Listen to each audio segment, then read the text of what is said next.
se realizaron los actos recordatorios a Eva Perón y hace rato que queríamos invitar y queríamos tener en nuestros estudios al doctor Santos Jacinto Dávalo, que vivió esa época y que fue uno de los jóvenes sobresalientes llamados a estudiar por la Fundación Eva Perón. Lo tenemos acá, lo saludamos. ¿Cómo está, doctor? Hola, Bienvenido Marcela, de Buena Fuente. buenos días a los oyentes, a los televidentes. Le contemos a la audiencia, doctor, ¿quién era Eva Perón? El peronismo fue un hecho revolucionario en la Argentina, porque si bien la Argentina progresaba económicamente, las ventajas de ese desarrollo económico no se trasladaban a los más humildes, quedaban en manos de poca gente, que era instruida, que era creativa, pero la gran mayoría de los argentinos estaba excluida de las ventajas de ese crecimiento. No había derrame de la copa, como dicen ahora, la copa que derrama, eso no se producía, como ahora no se produce con muchas cosas, ¿no?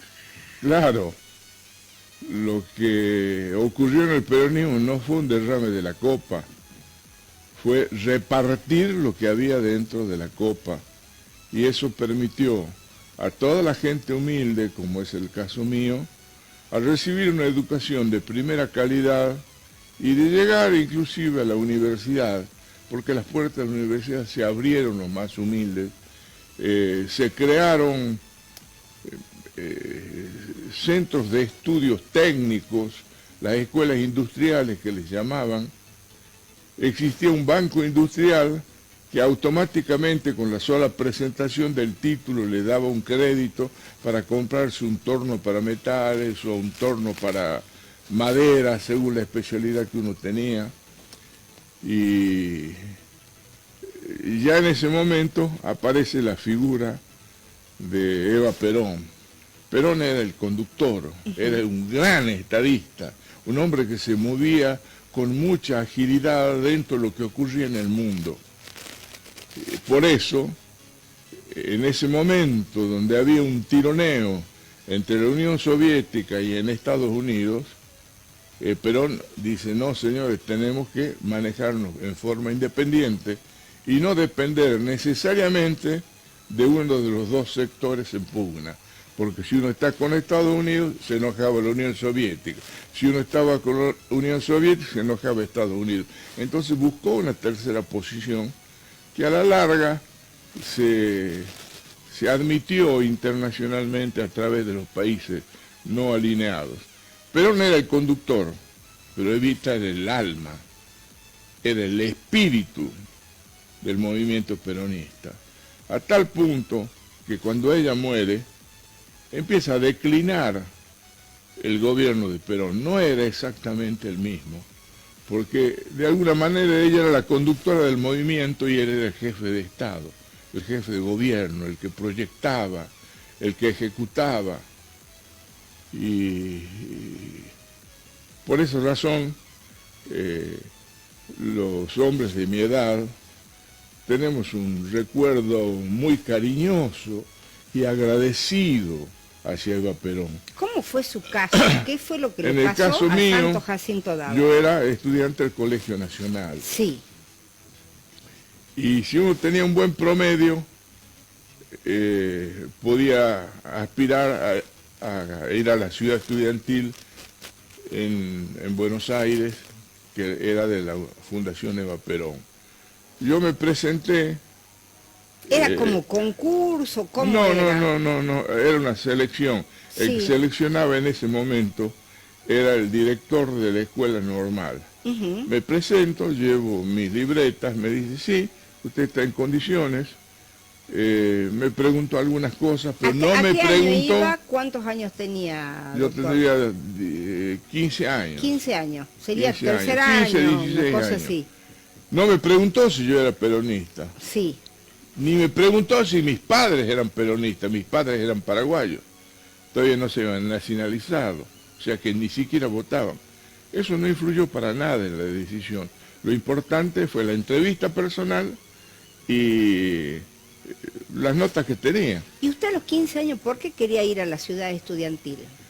Porque era una alternativa de superación tremenda, pues tenía amigos que estaban ahí y realmente era una enseñanza que además de la usual, nos mandaban a colegios muy competitivos de Buenos Aires, a competir con los porteños justamente, sino que además habían estudios adicionales. Por ejemplo, clases y cursos con José María Rosa, por ejemplo, que era un historiador revisionista importante. Y además teníamos obligación de hacer cursos adicionales. Podía elegir uno de política, política global, había otros cursos de doctrina peronista, de historia, de idiomas, de literatura. Entonces uno tenía que elegir y estaba prácticamente todo el día estudiando. Volvamos al tema de la entrevista. Le hicieron la entrevista y después, ¿qué pasó? Al tiempo, aceptaron mi solicitud y me enviaron el pasaje para que vaya directamente. Con todo pago. Todo pago. ¿Y cómo era la ciudad estudiantil? La ciudad estudiantil debe haber tenido unas 30 hectáreas aproximadamente, que tenía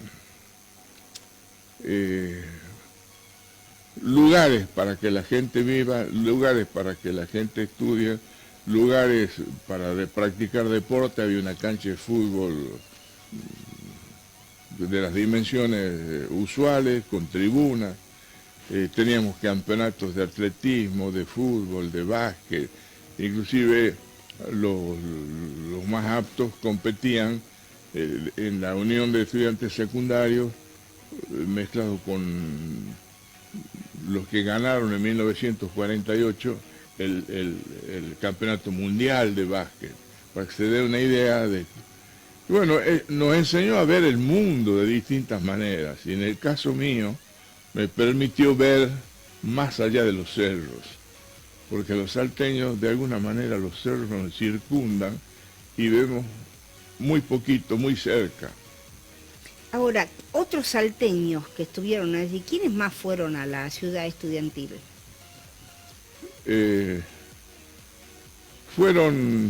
Algunos fueron diputados provinciales, senadores provinciales, ministros, miembros del Tribunal de Cuentas, personas cuyo nombre ya la gente no lo recuerda, pero en líneas generales todos los que fueron allá se destacaron. Le decimos, Itatí, a la audiencia que está sentado con nosotros acá en nuestros estudios Santo Jacinto Dávalo.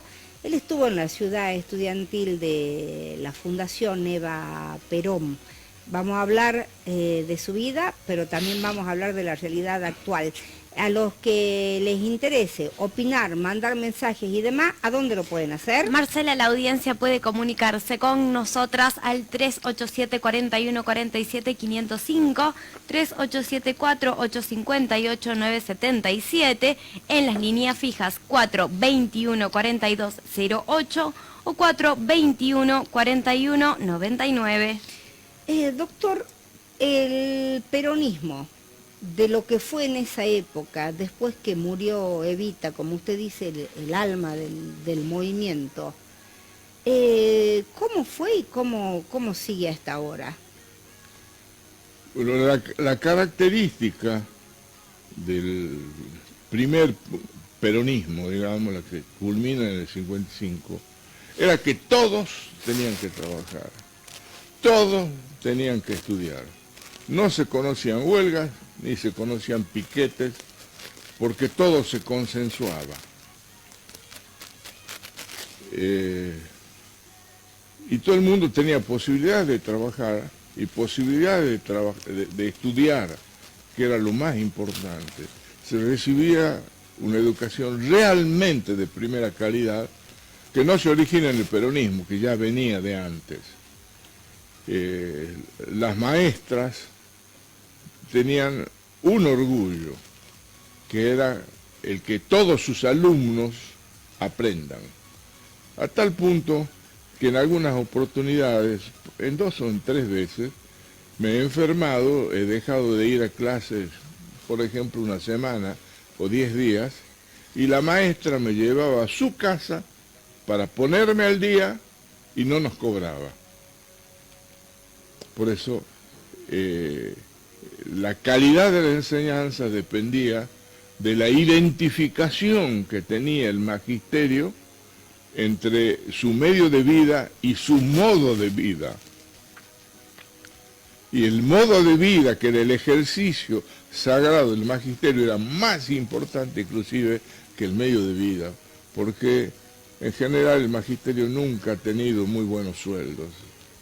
Antes tampoco ganaba bien, igual que ahora. Ganaban mucho dinero. Eran personas, digamos, de clase media, no sé si baja o clase media, pero no ganaban mucho dinero, vivían con humildad, se vestían humildemente. Acá le digo, pero las adorábamos. Era la segunda madre que se decía antes. Sí. Acá me mandan un mensajito, me mandan una foto del auto que están escuchando a la radio y dice: Cabezón, Santo Jacinto Dávalo, qué gusto escucharlo. Dice un oyente que va en el auto y está escuchando como usted relata esta época, ¿no? La época de Eva Perón. Y tengo otro mensaje que dice: Jacinto, revolucionario, dice, y dice que después de Perón vino la decadencia, dice. Yo, este señor que manda el mensaje, entregué todo a la juventud peronista en el 73, pero vi muchas cosas fuleras después, nunca más, dice, porque el peronismo es una máquina de hacer pobre, es lo que me dice este oyente y televidente. ¿Qué pasó después? Mire, Perón tenía un atractivo especial. Perón no tenía que hacer nada del otro mundo para que la gente lo vote. Era un hombre carismático, que sabía comunicarse bien con la gente. Por eso, cada vez que se festejaba el 1 de mayo, el 17 de octubre, iban cientos de miles de personas a Plaza de Mayo, entre las cuales estaba yo, y ellos se arreglaban para ir por su cuenta, no había ómnibus, no había choripanes, no había dinero. La gente de lugares más alejados, a lo mejor comenzaba la marcha a la 1 de la mañana para llegar al acto a tiempo, y los pueblos que estaban en el camino ya los esperaban y se encolumnaban con ellos, y al final, cuando llegaban a Plaza de Mayo, eran columnas de decenas de miles de personas que ya se conocían entre ellos, se habían hecho amigos, y todos los 1 de mayo y todos los 17 de octubre eso se llenaba. Y los carteles que habían eran carteles de los sindicatos. Después se veían esos carteles enormes de los montoneros, y ahora se ven los carteles de las organizaciones sociales. Pero en ese momento eran nada más que los sindicatos. Los sindicatos eran el soporte estratégico del peronismo, la columna vertebral, como lo decía Perón, y se perdió. En este momento podemos decir que el movimiento sindical, que tenía senadores nacionales, que tenía gobernadores, vicegobernadores, diputados nacionales, que le correspondían por derecho propio, digamos, han desaparecido de la escena política, de los cargos. Recuerdo con bastante vergüenza que un alto dirigente sindical, le agradeció a un dirigente político por haberlo propuesto como diputado nacional. ¿Quién fue? No recuerdo ya no recuerdo, pero me dio pena, porque realmente el movimiento sindical estaba incorporado a un proceso, a un proyecto político, y después quedó excluido, probablemente por su propia voluntad. Se excluyeron solo, el movimiento sindical ahora es muy detractado por la gente. Se habla de los gordos, se hablan de los sindicales ricos. ¿Qué diferencia hay entre el movimiento sindical de ahora y el de antes? ¿Es el mismo? ¿Cambió? ¿Cómo es el tema? Antes el movimiento sindical era parte de un sistema político que gobernaba la Argentina y donde ellos estaban insertados. Ahora están excluidos. Tienen que hacer huelgas para que les aumenten por esto, por lo otro. Cada uno trata de resolver sus problemas en forma individual, en forma exclusiva. El sentimiento de que el movimiento sindical es uno, de alguna manera ha desaparecido, aunque hay tentativas de volverlo a armar, como ocurre en Salta. Hay una CGT en formación que efectúa propuestas, por ejemplo, una muy importante, que es la modernización del derecho laboral en Salta, es decir, de los juicios laborales que duran 5 años, 6 años, 7 años, y que podrían terminar en menos de un año. Entonces, el trabajador no puede aguantar 5 o 6 años. Y en el camino le hacen una propuesta mala, pero que la acepta por la sencilla razón de que no puede soportar 5 años para obtener el 100% de sus derechos. Acá me dicen los oyentes, el gobierno de Evita dio oportunidades de educación gratis. Muchos profesionales universitarios después se olvidan porque son antiestado y también antipopulismo. Otro mensaje dice, yo lo sabía llevar a Santo Jacinto Dávalo en los taxis de la Nueva Salta. Miren la gente lo que se está acordando. Dice, trabajador como pocos. Después de visitar los centros vecinales hasta tarde en la noche, iba por Barrio Progreso y como yo lo llevaba, me invitaba a compartir unas pizzas en la calle Jujuy, casi Alvarado. Soy Luis Almaraz del taxi 104, que se acuerda muy bien de usted y le manda muchos saludos, doctor. Yo un abrazo para él. Doctor, otro mensaje dice que se regaló en mucho tiempo la riqueza que tenía nuestra hermosa Argentina. Le cuento una anécdota. Dice, nosotros vivíamos en Iruya y llegaba el tren con vagones, con máquinas de coser, sábanas y camas. Esto me contó mi mamá en la época de Evita.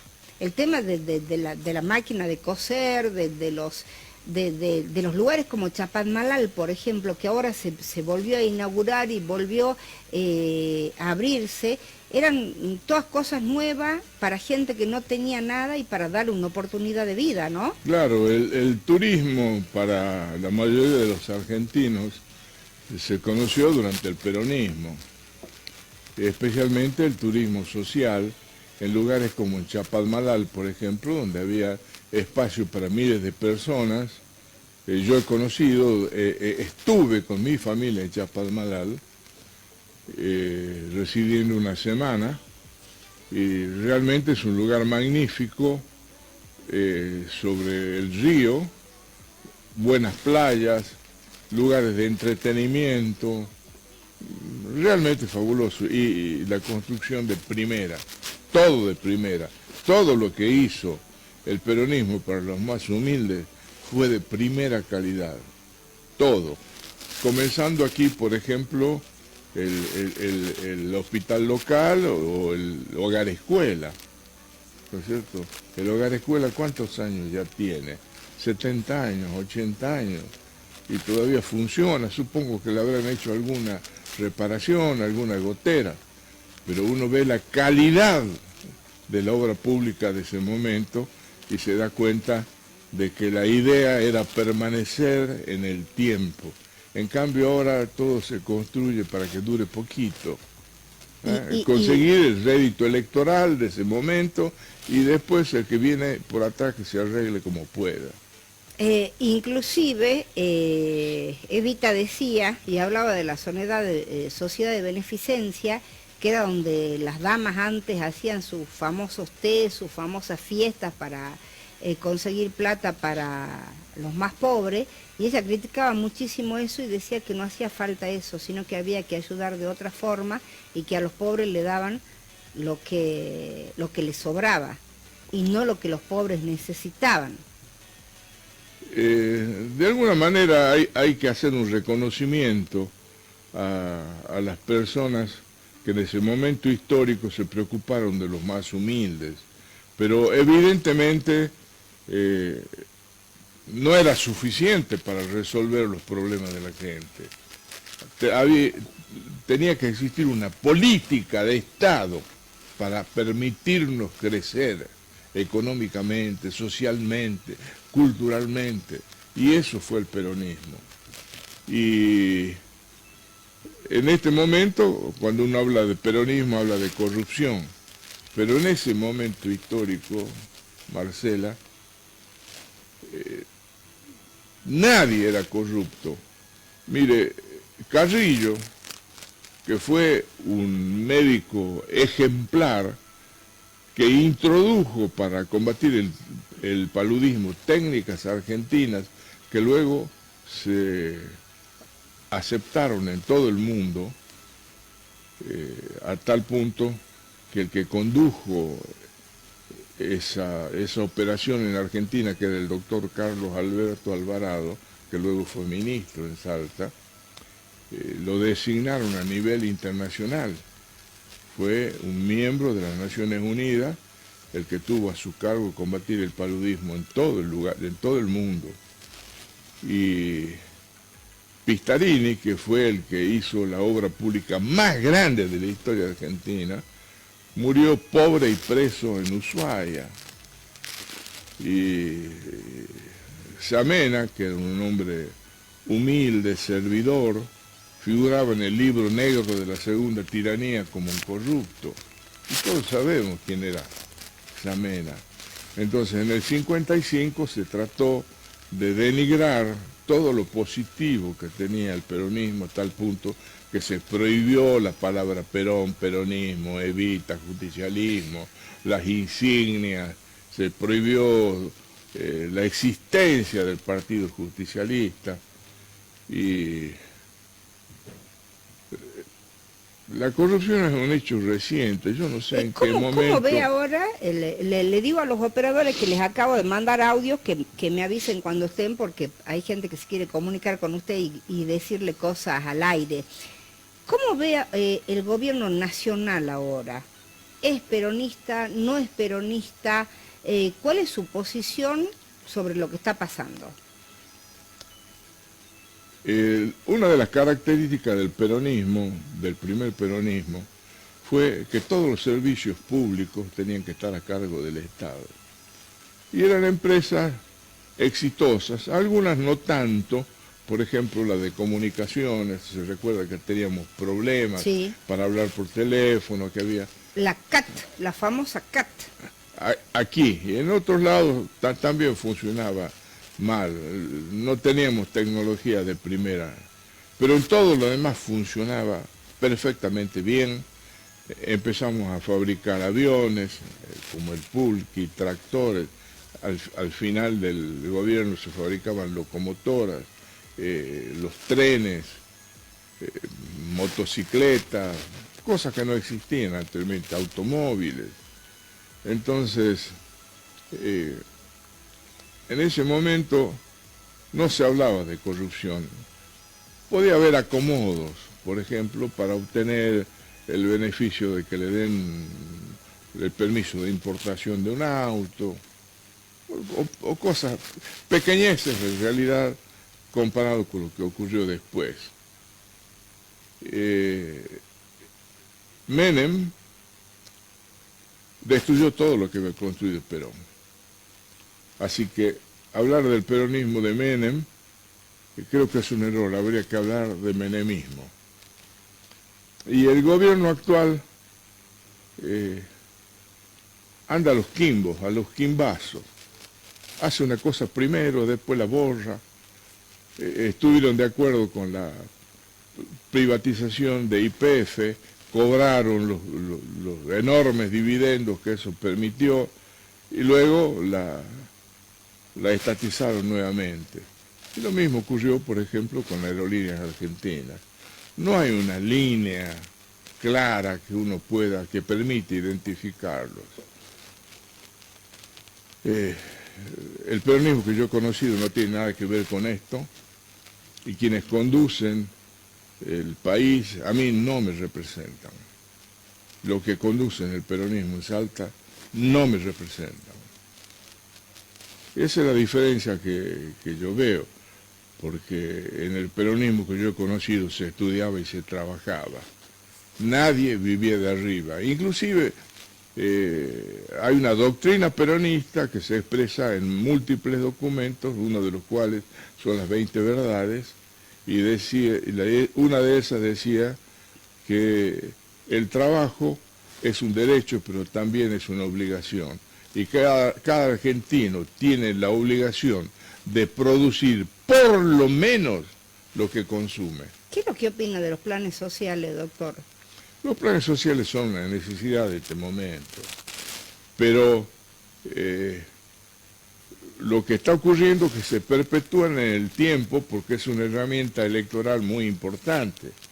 Un plan social tiene que ser una solución temporaria hasta volver a un proyecto de país donde todo el mundo trabaje, tenga la dignidad del trabajo, porque yo no veo mucha dignidad en ser titular de un plan, es una necesidad, pero tener un trabajo, tener un oficio, desempeñarlo, cuidar a los hijos, buscar su propia vivienda, su propia casa, eso es dignidad. Tengo oyentes que se quieren comunicar con usted, le pido a los operadores, pongamos los dos últimos, que son los que tienen que ver con... Espero que no sea para retar. No sé, a ver, lo escuchemos. En esa época, Marcela, yo estaba todavía en la gobernación, o la vicegobernación. Hola Marcelita, buen día. Para saludar con orgullo al compañero Santo Jacinto Dávalos. La verdad, querido Cabezón, como todos los peronistas de bien que lo queremos, le decimos así. O sea, un peronista de verdad, un hombre que militó fuertemente, tuvo cargos ejecutivos en el que con humildad y con esfuerzo, cariño y mucho trabajo realizó. Yo tuve el orgullo y el placer de militar a la par y trabajar también con él en su secretaría. ¿Cómo no recordarlo? Mandarle un saludo afectuoso y ojalá surgieran nuevos hombres de la talla del querido Cabezón Dávalos, un hombre que personalmente visitaba barrio por barrio las unidades básicas, las casas electorales, a los compañeros y las compañeras en los barrios. No era, o era más bien común, que a las 10, 11 o 12 de la noche te tocaba la puerta y ¿quién era? El Cabezón Dávalos, que siempre llevaba alguna respuesta que alguna compañera le pedía o algún compañero necesitaba. Ahí estaba él siempre. Siempre se acordaba del Día de la Madre, del Padre, de los niños en especial. Es un peronista de aquella talla y que ojalá surgieran hombres como hoy. Se ha perdido tanto esa mística. Era un funcionario que atendía a todos los compañeros, porque había compromiso, había militancia y había conocimiento. Nos conocíamos cara a cara todos los que éramos peronistas y sabíamos quién eran nuestros funcionarios, cosa que hoy a veces no se conoce. Un fuerte abrazo, querido Cabezón, y ojalá siga con esa palabra y esa enseñanza que tanta falta nos hace y pueda volver un día al partido para adoctrinar a nuevos jóvenes y formarlos con la doctrina real y pura y limpia de hombría de bien y por el servicio de los más necesitados, a jóvenes que hoy tienen ganas de poder transitar ese camino y no tienen esa posibilidad. Un fuerte abrazo, querido compañero. En esa época, Marcela, yo trabajé todavía en la gobernación, la vicegobernación, estaba el doctor Dávalo, estaba el secretario general de la gobernación, con el doctor Gareca, para descanse, ya no está, el doctor Gareca, era el peticito, y el doctor Dávalo era súper grandote en comparación de estatura, ¿no? Así que, bueno, sabía llevar a los dos, estaba disponible en esa época para trasladarlo. Ahí dos personas, ¿no? que se acuerdan de su trabajo y que resaltan que siempre estuvo en los barrios. Los políticos de ahora, ¿cómo son? Porque usted iba a los barrios, conversaba con la gente, ahora es mucha imagen, mucho eslogan sin contenido, sin propuesta, poco contacto con los vecinos. ¿Cómo ve lo que pasa en Salta específicamente, doctor? Claro que ahora hay otros medios de llegar a la gente a través de la televisión y fundamentalmente a través de Internet, que de alguna manera han permitido que los dirigentes políticos estén comunicados con la gente. Pero no es lo mismo el cara a cara, el tocarse la piel, que leer las opiniones de alguien en un diario o a través de la radio o de la televisión. Mire, le cuento, cuando Roberto era gobernador, nosotros hacíamos una reunión cada 15 días aproximadamente en algún lugar donde se concentraban varios barrios. Entonces concurría el gobernador, el vicegobernador, los ministros, los secretarios privados de cada uno, y recibíamos a la gente que nos planteaba sus problemas. Algunos los podíamos resolver, otros no lo podíamos porque era una jurisdicción federal o era una cuestión privada. Pero en todos los supuestos nos interesábamos para lograr una solución. Cuando la solución no la teníamos nosotros, de alguna manera la buscábamos. Y hay veces que iba tanta gente que amanecía y nosotros seguíamos atendiendo. Ese cara a cara no tiene parangón. No es lo mismo poder entrevistar al gobernador, a un ministro y decirle lo que uno necesita, a hacerlo por una carta o hacerlo directamente mediante un mail. Digamos, esta entrevista nuestra cara a cara no es lo mismo, que si nos hubiéramos comunicado a través de mail y ahí la gente lo está leyendo. Eso creo que se ha perdido y hay que recuperarlo. Hay que el cara a cara, el piel a piel, eso es muy necesario. Usted dijo que los peronistas que están ahora no los representan. ¿Por qué no los representa usted el peronismo de ahora, del Partido Justicialista de Salta? Porque es un peronismo sin orgullo. Mire, cuando Romero gobernaba, todos gritaban la vida por Juan Carlos. Cuando asumió Urtubey, el presidente del partido era Juan Carlos Romero. Entonces le molestaba al gobernador. Entonces, ¿qué hizo? Convocó un congreso y los congresales justicialistas dejaron de gritar la vida por Juan Carlos y empezaron a gritar la vida por Juan Manuel.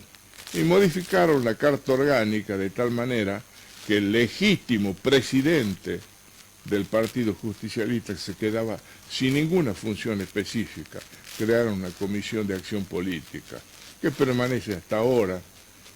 Y luego cuando llegó Gustavo, lo primero que hicieron, se prosternaron entre él, le entregaron el Partido Justicialista, a tal punto que puso como conductor del justicialismo aquí a alguien que no tenía antecedentes justicialistas, que Outes es una persona trabajadora, pero